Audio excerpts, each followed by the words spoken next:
Hello friends, আজ আমি তোমাদের সাথে অনিয়ন পরোটা রেসিপি শেয়ার করব। দেখে নেওয়া যাক আজকের রেসিপি। নিয়ে নিয়েছি পরিমাণ মতন আটা, দিয়ে দিচ্ছি তাতে নুন। এবার জল দিয়ে একটু ডো রেডি করে নেব। মেখে ডো রেডি করে নিয়েছি।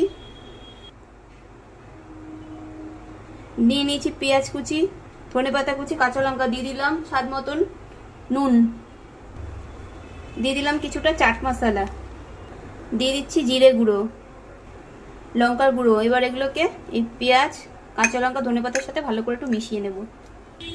এবার একটু বেলে নেব গোল করে, রুটির মতো করে আগে। এবার এখান থেকে যে পেঁয়াজটা রেডি করেছিলাম, পেঁয়াজের মিশ্রণ কতটা দিয়ে দিলাম।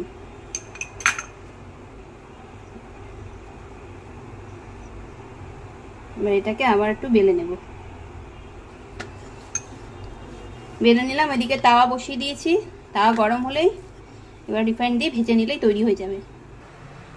সেঁকে নেব আগে। একদিক সেঁকা হয়ে গেলে উল্টে দেব। আর একদিক একটু উল্টে দিলাম। দিয়ে দিলাম অল্প রিফাইন তেল। এবার উল্টে পাল্টে যে ভেজে নিলাম। প্লেটে সার্ভ করে নিয়েছি অনিয়ন পরোটা। ব্রেকফাস্ট হোক বা ডিনার, ঝটপট তৈরি হয়ে যাবে এই রেসিপি।